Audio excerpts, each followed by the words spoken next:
In December 2008, the FBI knocked on the door of one of Wall Street's most respected men. He didn't run. He didn't lie. He looked them in the eye and said, "There is no innocent explanation." That man's fraud had ballooned to $65 billion on paper, wiping out hospitals, charities, widows, and some of the world's most powerful banks. And the most terrifying part? He did it for decades, and nobody noticed. This is the story of Bernie Madoff, the greatest financial criminal in human history. Welcome to Dark Money and Power, where we expose the untold stories behind the world's most powerful and corrupt figures. Today, we begin a three-part series on a man who didn't rob banks with a gun. He robbed them with their own trust. By the end of this episode, you'll understand how one man built the most sophisticated fraud in Wall Street history, and why the smartest people in the world chose not to see it. Let's go back to the beginning. Bernard Lawrence Madoff was born on April 29th, 1938, in Queens, New York. He wasn't born rich. He wasn't born connected. His father, Ralph, was a plumber. His mother, Sylvia, ran a small brokerage firm from their living room until regulators shut it down for failing to file required reports. Some say that's where Bernie learned his first lesson about money. Rules are for other people. Bernie was sharp, charming, and from a very young age, obsessed with one thing: appearing successful. He attended Hofstra University, studying political science. He was never the smartest student in the room, but he was always the most confident. In 1960, at just 22 years old, Bernie took $5,000, money he had saved working as a lifeguard and installing lawn sprinklers, and did something that would change his life forever. He started his own investment firm, Bernard L. Madoff Investment Securities. Most 22-year-olds were still asking their parents for lunch money. Bernie was opening a Wall Street firm. In the early 1960s, Wall Street was a closed club. Old money, old families, old connections. Bernie had none of that, but he had something more dangerous: hunger. While the big firms on Wall Street were slow, bureaucratic, and resistant to change, Bernie embraced technology. He was one of the very first people on Wall Street to use computers to execute trades.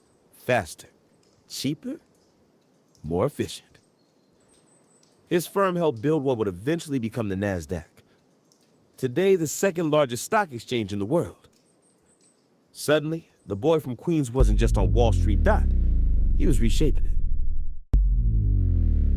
By the 1980s, Bernard Madoff was a legend. He served as chairman of NASDAQ, not once, not twice, but 3 separate times. His name was everywhere. His reputation, untouchable. When Bernie Madoff walked into a room, people leaned in.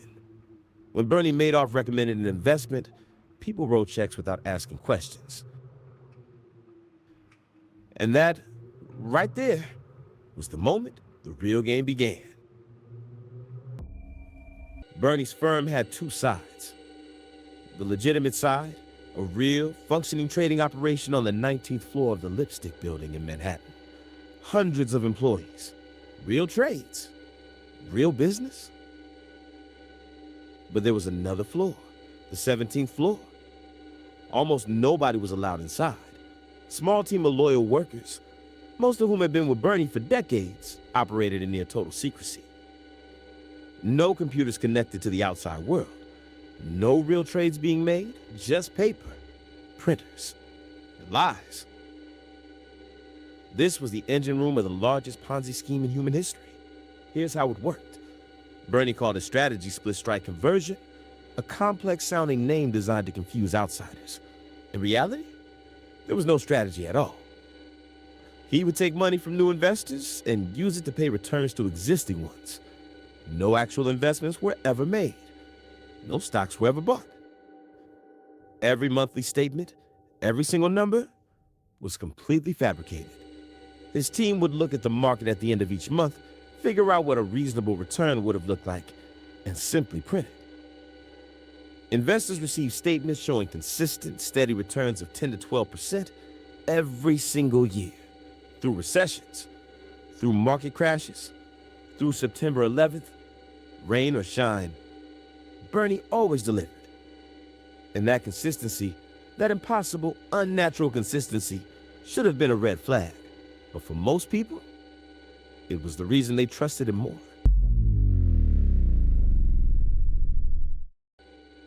Bernie didn't advertise. He didn't cold call. He didn't run promotions. He made people feel privileged just to give him their money. His strategy was genius in its cruelty. He would often turn people away the first time they approached him. "I'm not sure you're a good fit for what we do here." That rejection made them want in even more. He targeted exclusive country clubs, Jewish community organizations, charity galas.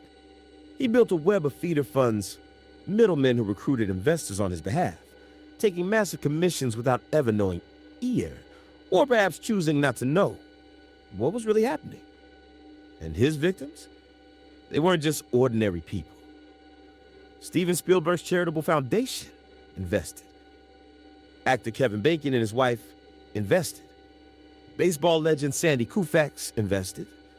Nobel Peace Prize winner Elie Wiesel, a Holocaust survivor, lost his entire foundation. $15 million, gone overnight. Major European banks, hedge funds, universities, charities, even other Wall Street firms trusted Bernie Madoff with their clients' money. Because when you've chaired NASDAQ 3 times, when regulators have investigated you and found nothing, when the most powerful people in finance call you a genius, who's going to question you? But here's what makes this story truly disturbing. Someone did question him. His name was Harry Markopolos, financial analyst from Boston. In 1999, his boss asked him to replicate Bernie Madoff's returns using the same strategy. Within 4 hours, Markopolos knew the truth. The numbers were mathematically impossible.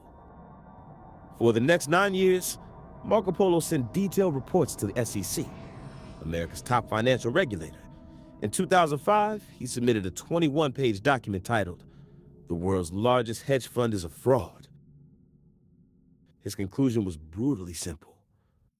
Bernie Madoff is either front-running or running a Ponzi scheme. There's no third explanation. The SEC investigated Bernie 5 separate times, and every single time, they found nothing. Not because the evidence wasn't there, but because Bernie Madoff was too big, too respected, too connected for anyone to believe the truth. The system that was supposed to protect investors had become his greatest shield. By December 2008, Bernie Madoff was managing over $65 billion in fabricated accounts, thousands of investors, decades of lies. And then, the world changed overnight. The financial crisis hit. Markets collapsed. And suddenly, everyone needed their money back at the same time. Bernie had a few $100 million left in the bank. He owed $65 billion. The walls were closing in. And so, for the first time in decades, Bernie Madoff did something nobody expected. He called his 2 sons into his Manhattan apartment, sat them down, and confessed everything. Part 2 drops this Friday. Hit subscribe so you don't miss it.